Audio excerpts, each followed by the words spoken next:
This is Ethan, and today I'm going to be helping him improve chapter 1 of his fantasy novel. I think the danger with this particular beginning to the story is... On this coaching call, you'll see me teach Ethan how to better convey his magic system, establish compelling characters, and introduce key details about his world, all while hooking readers and getting them invested in his story. For me, this is where the chapter is becoming really interesting. I also dive deep into some nuanced structure, dialogue, and formatting advice you probably haven't heard before. Oh, I like that thought process of it, using paragraph breaks as an... Over my career as a fantasy author, I've spent so many hours writing and rewriting my first chapters, and over the past 12 months, I've edited a lot of different fantasy novels for other writers as well. So if you're working on your own book right now, you'll get a ton of actionable insights from this video. That's fun. Okay. And if Ethan looks familiar, it's because he recently won a contest where 116 writers sent me their magic system ideas, and I picked him as my favorite entry. And this actually encouraged him to take his writing more seriously. This book would not be anywhere near as far along as it is if I hadn't participated in that contest. That's great to hear. So let's get into the call. Where would you sort of say your writing's at the moment? I had a brief look through your sample, but I think on this call, we'll actually probably read through that first chapter and I'll share some feedback as we go through that process. Okay. But Sure. do you have any specific questions or main things that you're wanting to get out of this call? I do have some specific questions, but I'd rather have you have an initial impression before I ask them. There are a couple specific moments that I'm thinking about changing, and I'm going to see what your reaction is first, but I'm fairly confident that the change is a good idea, just to better establish tone. All right, then. Well, we can probably start reading through this first chapter then. First thing that comes out to mind is like the formatting here just needs to be fixed. So the formatting that I always use is Shortening manuscript format. This is the kind of format that like a publisher would expect if you send it to them. And I find it useful to write in it as well, just because it's a lot cleaner and easier to read. Just to show you really quickly how to get close to that. Basically, what you're wanting to be doing is... just set up double space and... Yeah, line and paragraph spacing, double. You've already got this in Times New Roman, which is fine. And then the ruler will bring our paragraphs in to a slight indent. Okay. Yeah, perfect. And then that's pretty much it. Okay, right, so... it does look more manuscript shaped already. Yes, exactly. The other thing that I'm seeing here as well is looks like you're double spacing after the periods. He does actually talk about this in the manuscript formatting a little bit. This usually comes from like back when things were written on typewriters, it was quite conventional to do the double space. These days, you can kind of do either double space or single space. Personally, I prefer doing single space just because when I am self-publishing a book, like that final manuscript is going to be single spaced anyway. So I like this as an opening sentence. I think it's kind of doing good foreshadowing for your heartbeat magic system, the fact that you're like literally starting with the word heart. I didn't know if that was intentional or not. It was somewhat intentional. Cool. Yeah, I think it's effective. I'd maybe change this around a little bit and say, I always find it useful to give very specific advice on that first sentence because it is pretty critical. But yeah, I'll keep most of my feedback to some of the bigger points. Okay, cool. So we're getting some good grounding. He's an apprentice for the master scribe. That makes a lot of sense. I'd maybe change crew to friends. Okay. I feel like crew makes me think that he's part of like this gang or like a thieving group for some reason. Maybe because I was just rereading Mistborn the other day and they talk about the crew in that. Could be decent at this point to give us a really quick snapshot, really quick description of what exactly the town looks like. Nothing massive, but just something to ground us in the scene a little bit here. Okay, that makes sense. That's still like, that's somewhat ephemeral on my head too at this point, but that would be a good note to like go ahead and put that in there. Just say like add a description of town. Yeah, I'll put something here. It seems strange to associate like a particular scent with his friends. Can you talk me through like, does this have something to do with the magic system or is this more just like a general description thing? No, so this is something that like I was in a little bit of a different place when I wrote this first scene. I've changed up my lifestyle since then, and I've thought about maybe taking this part out or not, but they're smoking weed, so you can that makes sense. Yeah, well, I would probably have then this works, and I assume that will come. Okay, so you've got the pipe. Yeah, okay, that makes sense. Cool. Yeah, good sense of sort of goals, relationships to different people in the group, like that. That's cool. The names are also like definitely very placeholder at this point. Yeah, that's totally fine. I think the names are working at the moment, to be honest. I don't have any criticisms towards that. I'm interested in, how substances like this can affect the heartbeat magic system within the world, because I imagine they would be a very easy way to kind of control it and to slow things down. So I like the kind of emphasis that's being put on it. Although, of course, at this point, readers probably don't know exactly what the magic looks like. I'd say here, and this is the reason why I'm being quite specific with a lot of comments on this page is we'll get less specific as we go through, but the principles that I'm sort of talking about, whether it comes to sentence construction or description or whatever, like they're all things that you can then apply further on in the manuscript as you go forward. Yeah, So yeah, that makes sense. I think that's smart to get a baseline down. yeah, so one thing that feels a little bit unclear to me is just this sort of transition between here and then reaching his friends. Okay. It feels like we are missing a sentence where he like walks around the corner or goes past the trees and sees them. That feels like we go Okay. from something that is quite like a scene that is quite open, where he's on the crest of the hill on the north side of town. Presumably he can kind of see everything, but he can't see his friends yet. Okay. But then he sort of smells their scent, and then Sure. he turns to the left, runs on the ridge of hills, weaving between trees. Yeah, so maybe it's as simple as just saying like he don't use stumbled because you already used it up here, but you could say something like You're right. he stumbled into a clearing Oh. where a small group of something that just gradually transitions us into in that way. Yeah, that makes sense. Although as I read through this, I'm like, oh, it's not the worst thing possible. Another point here to carry on through the rest of the manuscript is dialogue formatting. So Shun does talk about this a bit more in his template over here, but what's important here is that whenever you have dialogue, you usually don't want to have like a massive paragraph right after. You would want to format it as something like this. Basically, the idea here is that dialogue usually kind of like stands on its own line. So Okay. it's fine to have a sentence. It's fine to have a sentence afterwards if it is attached to the dialogue. So, you made it, Rob said, as I'd probably say, as he reached behind his immaculate blonde head in a small stretch. But I wouldn't have this sentence here afterwards if we didn't have the said part here. So if it was just Rob reached behind his immaculate blonde head in a small stretch, that would probably need to be a new line, or you could have that as sort of an action beat. Okay. Like this, Rob reached behind his immaculate blonde head in a small stretch. You made it. So that works in that way too, but I would probably keep it as this. What is your so I remember hearing at one point that dialogue should you at least usually, if not always, start a new paragraph. Do you subscribe to that or Yes, absolutely. Yeah, it's all about clarity, right? And I think one thing that dialogue does quite well is it introduces a lot more white space onto your page too. And that can actually be something that is quite appealing to readers. If readers are jumping into your first page of your book and it's just a massive dense wall of text, it's quite intimidating. Whereas Okay. one of the nice functions that dialogue does is if you're having, 5 words of dialogue, 6 words of dialogue, these little short bites, it makes a page feel a lot easier to read through.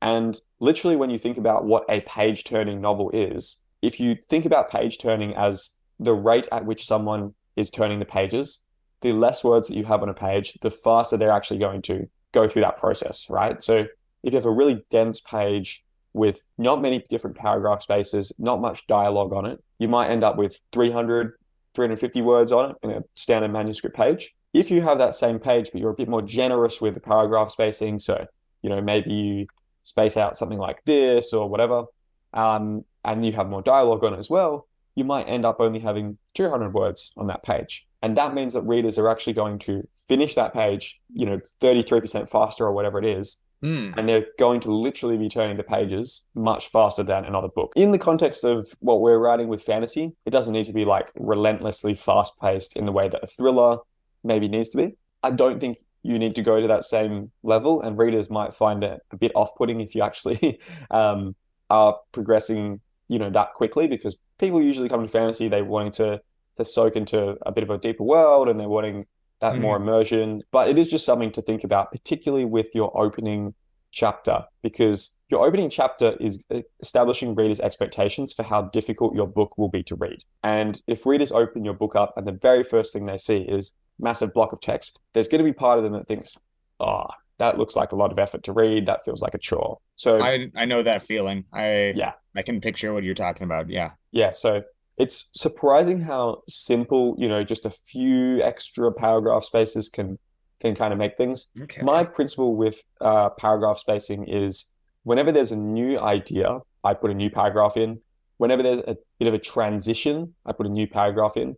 And whenever there's some sentence that is really important for my reader to read, I put a new paragraph in. So, I like that thought process of it. Like using paragraph breaks as an attention grabber. yes, exactly. Because it sort of is an opportunity to kind of like re-engage the reader's attention. And it is surprising sometimes how when you have key information, but it's buried in I suppose your paragraph space is actually pretty good as we go on here. But let's say this big paragraph we've got here, if you've got a very key piece of information, like in this sort of sentence here, there is a non-zero chance that readers, by the time they're sort of getting to the end of the paragraph, they're not paying as much attention as they were at the very start. So often I have found this sometimes with when I have beta readers going through my work, I might bring across a very key detail that they need to know. And then in their notes, they're like, oh, we didn't know this key detail. When did that come up? And it's because it wasn't at the start of a new paragraph. So it's a really weird note. And it is something that is like kind of intuitive to understand when it's necessary. But yeah, I would just be thinking new idea, new paragraph, new setting or a transition, new paragraph. And then if there's something I really, really, really want the readers to make sure they don't miss, new paragraph, re-engage in that way. Okay. And then, yeah, again, here with the dialogue, you're putting that down here. So this is what I call like an action beat. So you're using like an action from a character to establish that she is then telling this dialogue here. And there's an error there. It's unclear who's talking at that point because he also it's not Sadie who's talking at this point. I think when I was originally thinking that it wasn't, but it would work just fine for her to be the one who said that. But the way you broke it out, it becomes different. So this is good to know. Yeah, there you go. And that's again why it's very important to get the dialogue formatting right, just so that people know exactly who's speaking. And then again here. Okay, so it looks like Rob was speaking in this case. That makes sense. Yeah, originally, although I think it would make sense to change that. Okay.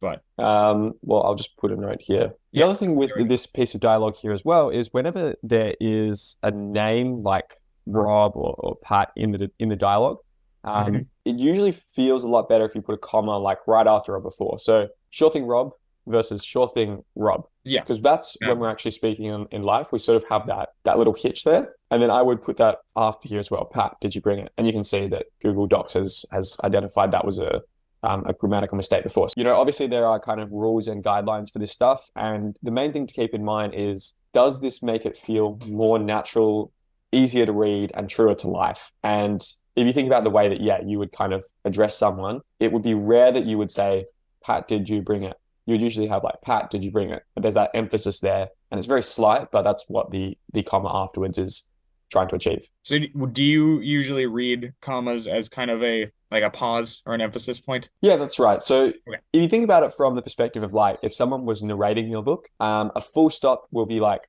a full pause. A comma is partial pause. And then the different types of punctuation you have, whether those are em dashes or semicolons or colons, will all have slightly different effects on how that person would kind of emphasize or move through that sentence. Right. So it is just something that, you will get an intuitive grasp of as you go through, but it is worthwhile if you don't feel like you kind of understand it at this point, just reading through a couple of books that you have on your shelf and just actually seeing how they've done it. And I can guarantee you that pretty much all of them will do it in the same way because there are accepted standards and conventions for this as well. I'd be curious to know, he might even discuss it a little bit in here. He probably doesn't. If you really want to go deep with it, you can check out the Chicago Manual of Style, which is the main document that all book editors will use and all publishers will use when they're formatting stuff. So this will basically like walk you through all of the sort of grammatical rules with this. I think I went through it years and years ago, maybe not the whole thing, but it's a very useful guide because the whole purpose behind punctuation is not just to satisfy these arbitrary rules that exist out there. It's to make it easier for readers to go through your story and to make it clearer what's happening. Certainly. Okay, and that's good. I hadn't put a lot of thought towards that particular aspect of it. So yeah, and that's totally fine. Like at this stage in your story, because have you finished the first draft yet, or you're still just writing it? oh no, I'm probably approaching 20%, 15 to 20% complete of the first draft. So Okay. this is Yeah. still very bare bones, but I've set myself the goal of March 1st for a complete first draft, and then next or Christmas of 24 for a third draft complete. So Awesome. that might not still be publishable at that phase, but that will be, this has gone through it, a full iteration of existing, editing for clarity and story, and editing for word choice. Yeah, totally makes sense. Well, in that case, I wouldn't be stressing too much about going back and, fixing everything up into the point that you've written so far. Definitely after this call, go back through, all the things I'm showing here and add those in. But might as well. I'd be thinking more like as you then progress with the rest of the writing, then just carry it through and then come back and I've also run into a situation where like I'm finding myself to be much more in the Gardner school of writing, where I set myself a very loose outline, and it was really unsatisfying as an outline, but I just kind of started hacking away at putting words on the page. And as I've been doing that, associations have just kind of sprung up that I can, that I'll say like, oh, okay, that's actually interesting. I would like to play with that conversation more or explore that idea. And then going back into the front of the book and inserting a little bit of that. Yeah, for sure. And especially as you come back in the edit, you'll probably find a lot more things that you can bring back in to foreshadow earlier and that sort of thing. So that makes total sense. Okay. Oh, that was a question. I just noticed it on the page. I was having trouble trying to come up with ways to have coughing in the writing.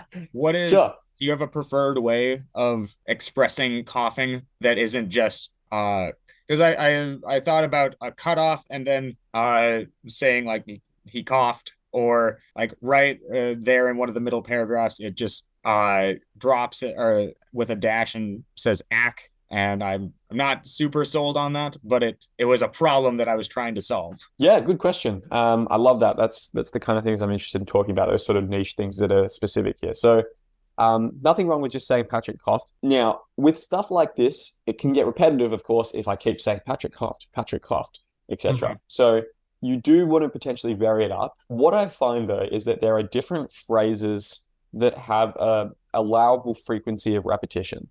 So a phrase that's something like Patrick leaped maladroitly over something is not a phrase that has a very good degree of repetition. I like that example. Because it's a word that really stands out. And the reason why I know this one so well is because Sanderson uses it a couple of times in one of his books. I remember hearing that be like called out specifically in like one of his talks that he gave. Maybe it was a stream. Yes. And it's sort of become a meme because of that, right? Because it's such it's a word that is so uncommon and jarring that it really grabs your attention.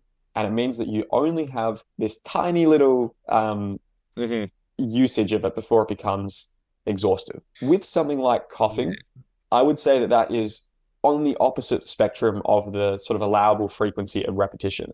It's a phrase that feels like you can kind of read it and then it just feels similar to like the word said, right? Patrick said. You can say that as many times as you want in your story. Never going to be an issue. Readers are trained to just skip over the said. It will never feel repetitive or anything. I don't know if it would be this deep, but I could even see the repetition of seeing that word kind of having that that effect that like you know when you have like an annoying cough and it just won't go away. Yes. I don't know if that would work, but I could see that being kind of a low impact effect. Yeah, for sure. Yeah, I mean all these things, experiment with it, right? And that's not a bad thought process behind. I think that you can really get away with a lot with your writing as long as you approach everything with intention, right? So if you just were accidentally putting Patrick coughed in every 100 words or so, it would probably feel bad. But if you start to approach it with intention and you're like, actually, this is kind of the goal I'm wanting to create here, then it will probably feel a lot better. But I think my my gut instinct is probably like you're going to be wanting to use synonyms for coughed, right? So Patrick wheezed, or maybe think about the other things that happen when you are coughing. So he feels like kind of this racking pressure in his chest, or his like eyes are watering. Yeah. Or Going into his like the throat is secondary tight. characteristics of coughing. Absolutely, yeah. And this is a really good principle in general when something that they talk about quite a bit in the Emotion Thesaurus, which is an Oh, extremely good book. that's fun. Okay. Yeah. Have you heard of this book before, or is this? No, Oh, this is no new to me. way. This is so good. So I've actually ended up buying this for a couple of my clients because it basically walks you through all these different emotions that people Yeah. experience. And for each emotion, it shows you like what does it feel like in the body? What things does it usually lead to? What are kind of like parallel or similar emotions to it and that sort of thing. So I'll see if I can get up a PDF real quickly. Actually, on here, I should be able to give a little sample. So very well worth going through. I should probably get a hard copy for myself because I've got an ebook. But yeah, basically for each emotion, they go through physical signals for how our body reacts when we experience an emotion, mental responses, so common thoughts that come up when an emotion arises, and then internal sensations. And what's really powerful about thinking this way of your story is that you want to avoid, just blatantly saying like Patrick felt angry or something like that. Yeah. But Okay. if you describe the things that are around anger, the things that arise within your body as a result of anger, then you can make readers very clearly understand how Patrick is feeling. So you might describe like the clenching of the fists, the sensation of, his pulse like pounding in his ears, or how his body is shaking. Maybe there's like sweat or something like that. So this could be quite a useful thing to go through. There also talks about sort of the cliche emotions that you want to avoid.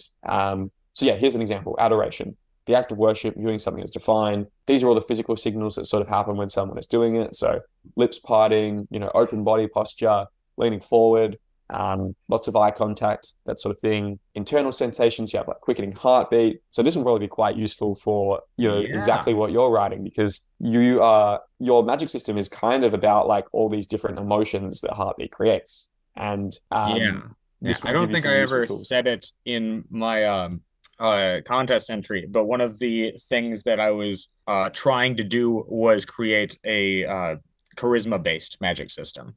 There you go. Man, you should have had that in your pitch. That would have been so. That would have been. It would have been. Yeah, I don't know. So this will be something that I think is useful to look into, and then you can see how it sort of escalates to other things as well. So I would definitely recommend checking that out. Yes, yeah, that was a good suggestion. I'll definitely look into that. Awesome. So back to the question around coughing and different ways to do it. Yeah, I'd be thinking like Patrick coughed. Just think about different ways that you can kind of vary the description. So whether it's coughing, wheezing, and then, like we said, the other things around it. In terms of expressing coughing within dialogue, I find that it's useful. Again, the first chapter is you training the reader how to understand your story, right? So training the reader how to understand your particular way of expressing things and your particular formatting things, that sort of thing. So what I would probably do is, so the first thing is that this is currently looking like a dash and it needs to be an M dash. So it's a really finicky distinction there, but an M dash is basically this. So it's a little bit longer because otherwise it looks like the word is day-ac, whereas if you have the M dash, it's day-ac. And then I would probably consider maybe italicizing it like this. Okay. Yeah. And then probably because it's the very first time that you do this, then you would maybe say like how first day ac, like a coughing fit. Yeah, coughing fit. I don't know about enveloped. I don't like that as I read it. But basically you would have the phrase here and then immediately explain to readers what that means. Yeah. And then you can maybe have him like wiping the tears from his eyes, like massaging his throat, whatever, and then being like, good start so far. Oh, I like this. This is cool. This is like a cool detail here. Good. I feel like often in fantasy, we start our characters as these kind of like generic medieval occupations, like a scribe or a blacksmith's apprentice or whatever. But then there's very rarely like that many details about what that's like. And it is worthwhile remembering that this is like the person's whole life, up until this point. So of course they would discuss it in these ways. And I really like how you are having this interaction around it.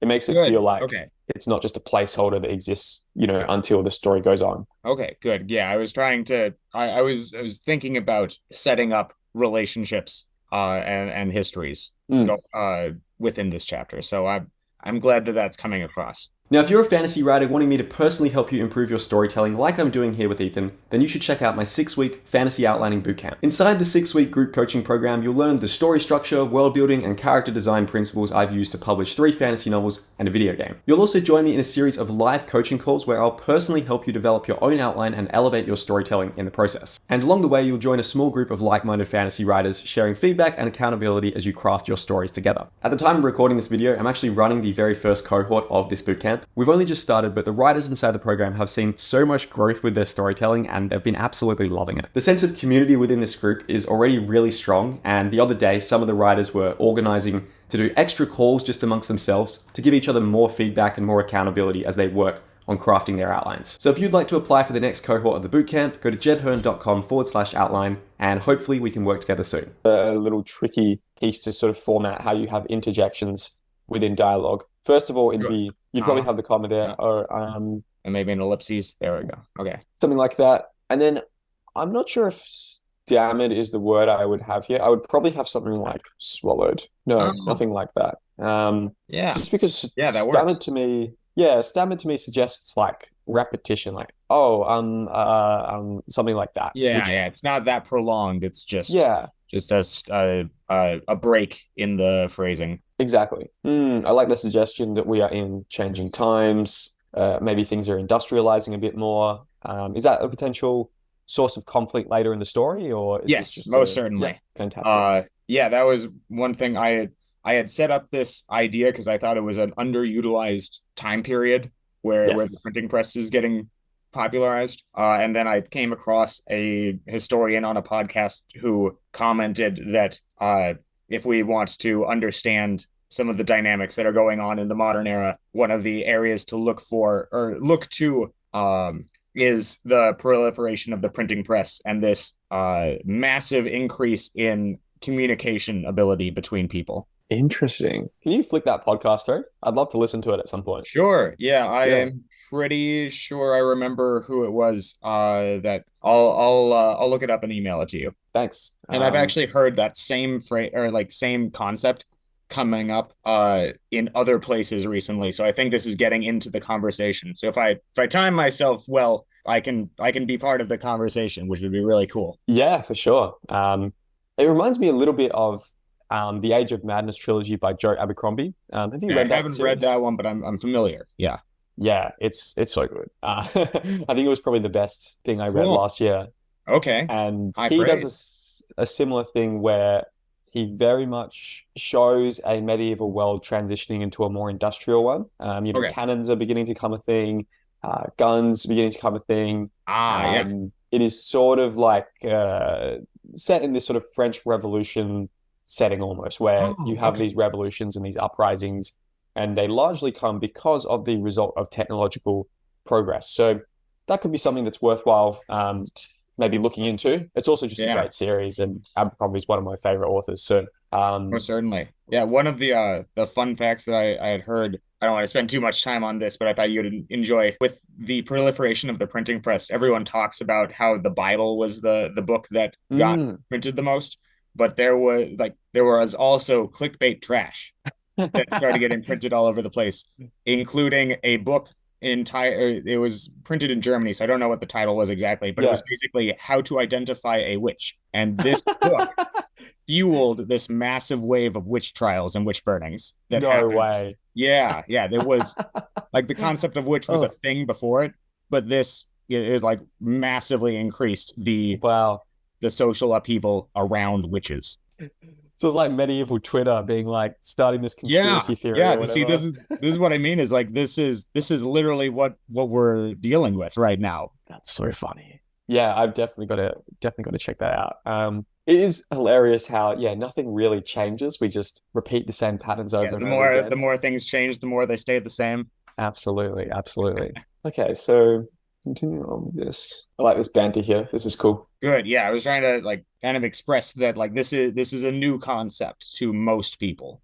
Like it's not Mm, it's an established subculture, but it's not well known at this point in the story. yes, that makes sense. Okay, this section you're coming up to was one that I thought was fun when I was writing it. I'm not sure how well it's gonna play with trying to have him do like really extreme accents. I think it can work. I think with dialect, it's something that's best used sparingly. Someone who actually does it quite well is J.K. Rowling, particularly in the first Harry Potter book. Oh, okay. Yeah, if a lot of people forget that, but yeah, like the way that she sort of describes Hagrid speaking has a lot of dialect in it, and it still doesn't feel confusing or anything like that. So I would maybe Huh. just have a little read through some of the Yeah, I'll initial have to chapters with him. revisit that because Hmm. I can kind of picture what it is that you're talking about, but I've never noticed it before. So Yes. And that's kind of the exact level you want the dialect to be at. Like, you don't necessarily want it to be something that people remember that Hagrid was speaking in that dialect, but also mhm. everyone kind of knows exactly how he would be speaking. And it's not just from the Yeah. movies, it's like from the actual way that he is, Well, that's presented in dialect within the book. the thought that's coming to mind is more manageable or accessible in British culture because they have a lot of very distinct Yes. dialects that everyone is very familiar with. But that's definitely something to keep in mind. I'll have to go back through that and take a look at that. Thank you. Yeah, it's worthwhile studying. So yeah, I think it works. Like I think these guys, they're goofing around. They're having this sort of very light-hearted bonding moment. I think it works from like a structural storytelling perspective. Okay. Is this foreshadowing, some kind of monster that perhaps appears later in the story, or is this just kind of I like a myth? definitely want to visit them. Cool. I want to visit the second group more than I care about visiting the first group that gets mentioned. Sure. The Bos The Wilden? Yeah, Yeah, yeah. yeah, got it. All I know about Um, the first group is that they exist and that they have that accent. The second group I've actually thought about. They're based heavily on leafcutter ants. oh, cool. Leafcutter ants. The reason they cut leaves is they bring those leaves and twigs and organic matter down into their nest where they have a colony of fungus that they Huh. feed and they eat the mushrooms that grow off of that fungus. I had no idea. That's pretty Yeah, cool. yeah, isn't that cool? So, Yeah, that's sick. so Yeah, I I'm always wonder what those picturing little them guys are doing with the as leaves. very like collectivist group that is like somewhat nocturnal. And Mm, I tried to put something in there. I forget how effective I was at getting the extra detail of them being really quality miners and smelters as well because they spent yeah, got it. they ended up kind of becoming kind of a dwarvish offshoot. Yeah, I'm getting that sense, but it feels like there's a few unique angles that you're approaching it with, which is cool. And actually, as a side note, I feel like that's a very easy win that you can often do as a fantasy author, is you can take something that is just an elf or something that is just a dwarf, and you can give them a different name and then just change like one or two little things about it, and all of a sudden it does feel a lot more original and it feels much Okay. more like a unique creation. Yeah, good, Um, good. Yeah, I noticed the connections after I had set it up, but it works very yes. well. It fulfills that like seems to be kind of a pattern that people really like throughout history of having the triad of humans on the surface, elves in like not necessarily like up or in the mountains, but like Hmm. in a higher plane, or certainly Yes. like seen as above, and then dwarves or something else being kind of the underground version of people. For sure. Yeah, you're right. Like I never thought about it in terms of that triad before, like in terms of their actual height, but that makes a lot of sense. Even within, yeah, obviously the construction of them, like usually dwarves are the shortest, then humans, and then elves are usually Yeah. the tall Yeah, I've ones. never So had this thought before, but it makes sense now that I'm saying it. there you go. Ethan, you're a literature genius, coming up with all these insights. See, this bodes well. Okay, so oh yeah, I think side note I was gonna say, yeah, I wouldn't be that interested in visiting the Boswilden if like all of their dialogue is gonna look like this, because I think it's fine for, a few sentences, but it could get pretty exhausting if it's done like Yeah. for a whole Yeah. thing. Um, Yeah, that makes sense. And I think that would, I don't know, does it work to have like kind of an extreme example and then introduce an example that's less intensely different? I think so. Yeah, because Okay. it's like when you do an accent of another culture, like you might do a more extreme example because that's what you have in your mind. But Yeah. when you actually visit them, it's like, oh, it might be more similar than you were expecting. Something that this reminds me of as well is I would suggest revisiting the prologue from The Name of the Wind, because Okay. that does quite a good job of being just a group of people sitting around in a tavern, chatting about myths, chatting about stories in different Okay. places. I think the danger with this particular beginning to the story is it can feel a little bit rambling and unfocused, and the reader can be there thinking, what is the point of all this? I don't think that Honestly, that's as an the issue. writer, I was sitting here thinking, what is the point of all this? So Yeah, exactly. So I think thankfully, that there's usually there needs to be some sort of through line that comes mhm. in here. And with The Name of the Wind, the through line there is they are all talking about this magician Tiborlin, who knew the name of the wind and basically used it to escape this prison. And then everyone else is like, "Oh, Right. that's a I myth." am familiar with Blah that one. blah. Yeah. I've read that one. So Okay, fantastic. So you get a real good sense of like there is a through line. All of this discussion, it might be around all these different topics, but okay. there is one thing that we're driving towards here Okay. ultimately. So Um, there's a bit of a tone change that's about to come up. So I can definitely cool. add I'll keep something reading. in earlier that will Yeah, yeah. foreshadow that better. No, that's fine. I'll keep reading and I'll give the comments on that. Yeah, that's cool. I like this. Nice. So with a song like this, I would usually suggest formatting it so that it's in a different paragraph and Yeah. Yeah. italicized. That makes sense. And it's coming, it feels like it's coming on a little quick here on a reread, but I'm not, I'll have to play with that. What do you mean coming on a little quick? Oh, like it just, well, maybe not because they have been talking about songs. So, I and don't mind it. I think this works fine. okay, yeah. And it is an active attempt to kind of like control the mood. So maybe it makes sense that it just happens Hmm. with very little preamble. For me, But this is where also, the chapter is becoming really interesting. oh, really? Okay. Yes. So I think this is working well. I'd almost be curious. The great thing with your first chapter, right, is because it is usually quite short, you can Mhm. experiment with a few different approaches to it. And I would even be thinking about just copying the first chapter into 3 or 4 different documents and then just playing around with seeing Oh, like, okay. if I bring this point here that I've highlighted, what happens if I try to, cut some of the earlier stuff and bring this in sooner? You need to have a certain base level of bonding between them. I think that the banter between all the friends, it should end with like Darren and Rob like getting into this like little lighthearted scuffle, Uh-huh. um, and talking about the my how do you say them? Mice men? I think I was thinking Micah Men, but I get, Michael men? Oh yeah, yeah. that makes sense. So I think that's all good. I would maybe be looking through, some of the earlier sections and Okay. Maybe trim be some fat. thinking, yeah, like what is and it's just useful to always be asking yourself, what is the shortest version of this? What is the longest version of this? Some exercise that I usually do when I'm outlining my books is like, if I had to write this novel and it had to be 50% of the length I think it will be, how would I do it? If I had to write it and it had to be 200% of the length I think it's going to be, how would I do it? And the point of these exercises is not so much to really shorten your book or really lengthen it, but just to give you a sense of what is essential to this story. What are the core aspects that cannot be cut? And then also, if I was to extend it, what areas feel like they could use more detail, or what parts of this world or these characters could I explore further? So I would challenge you to try to come up with like the shortest possible version of this chapter.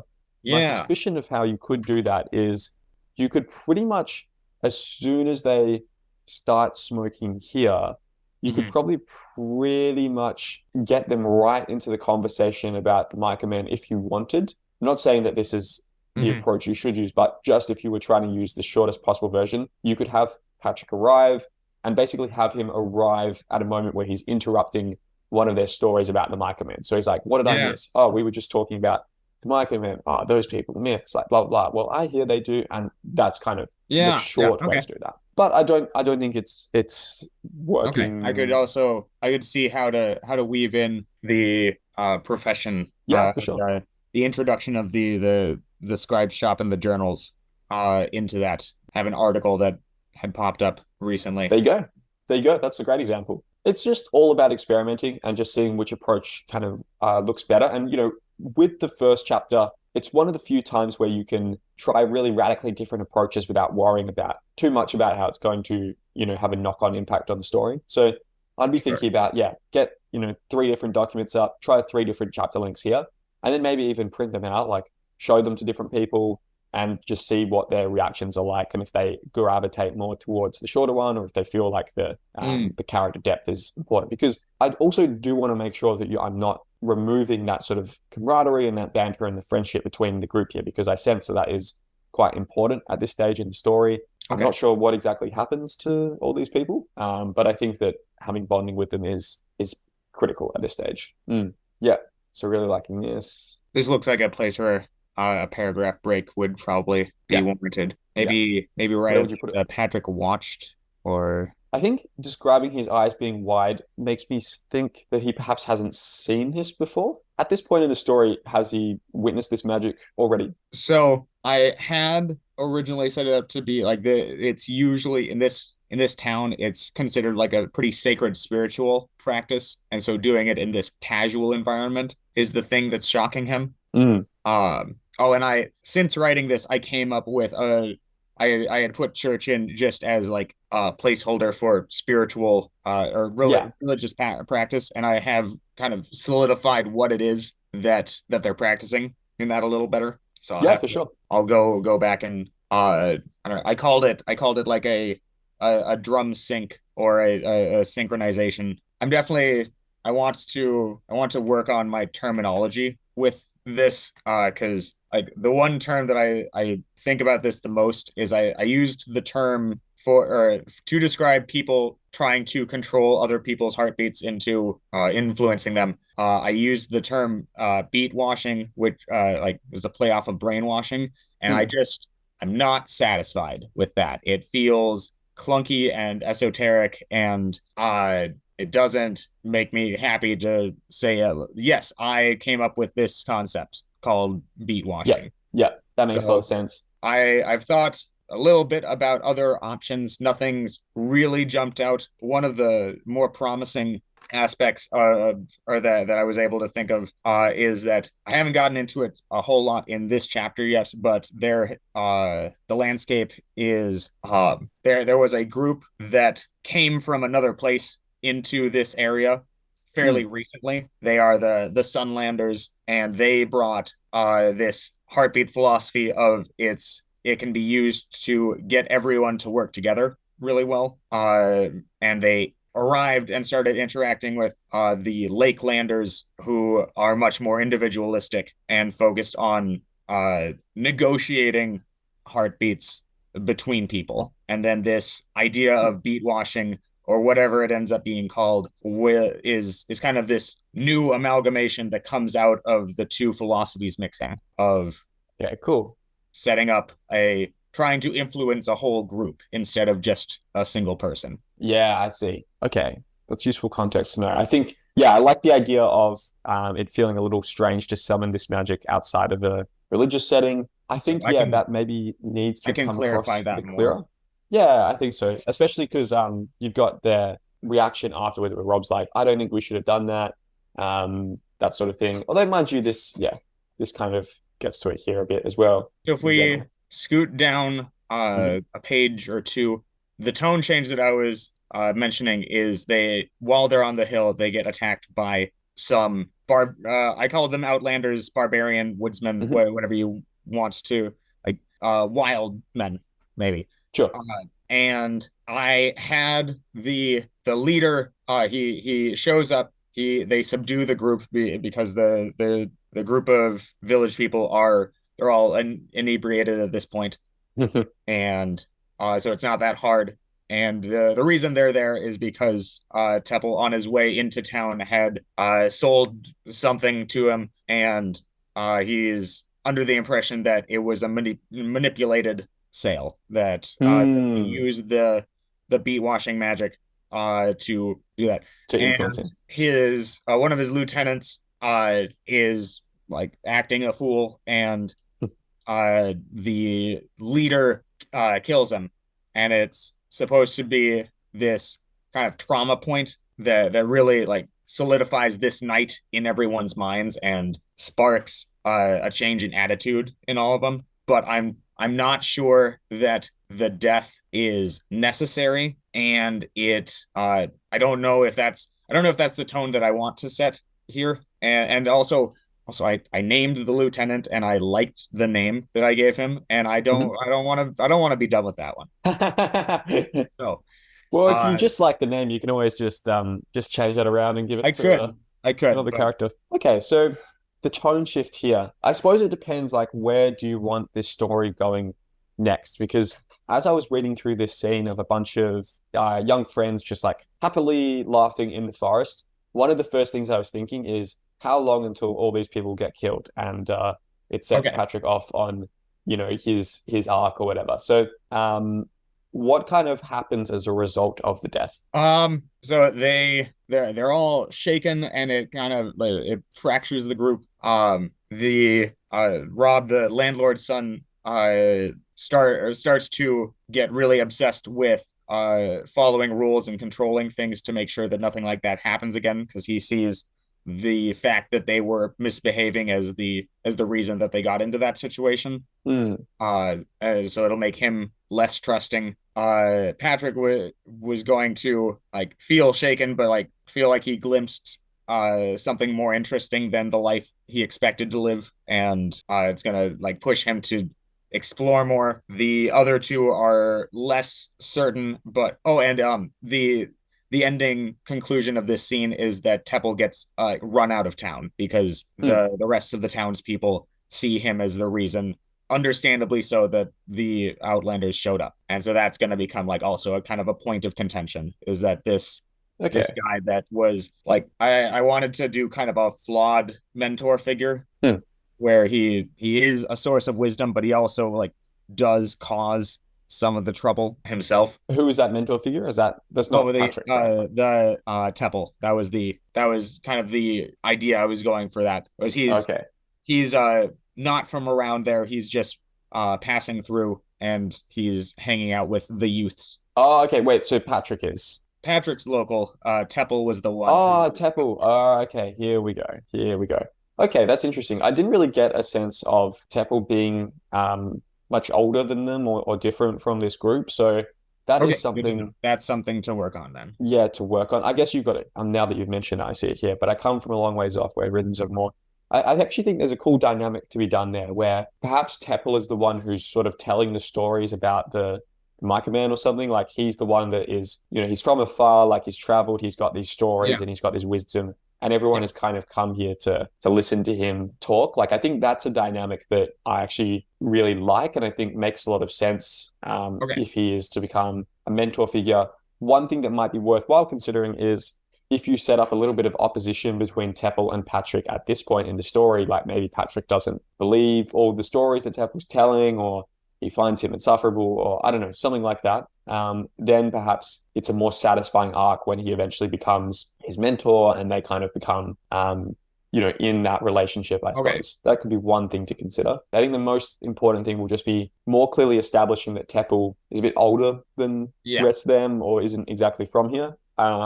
Maybe, depending on how different he is, maybe describing like differences in his appearance compared to the rest of the characters. But mostly it'll come across in the sense of like, he's this person who's come in from afar and they've all gathered here to listen to him chat and to ask him questions about the world outside the town. And then that also sets up a good promise that later in the story, we are going to go outside the town and we're going to explore a bit more of this world, which I presume you do. Yeah. This is the starting area. Very Pallet Town-esque. Get those running shoes. It might, like, I think this initial volume, I was planning on doing something kind of shaped like The Hobbit and the Lord of the Rings, where there's the first I just want a book that is a book, and to be able to say like, okay, I have completed this, and then try to tackle the more intense project, and then do like some maybe it'll be a trilogy, maybe it'll expand, or maybe not, we'll see. But so this one is going to be kind of a lower stakes. We're just setting up the world and playing around with it. Fantastic. That's a great approach. I think I've often recommended this to writers before,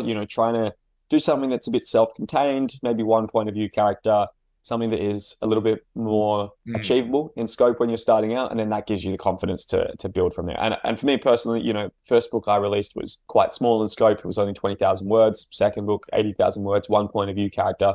And then over time, like, you can work up as you, if you want to progress between different things. But yeah, that sort of brings us to the end today, Ethan, but really great to chat to you about the story, and I'm excited to see where this shapes up.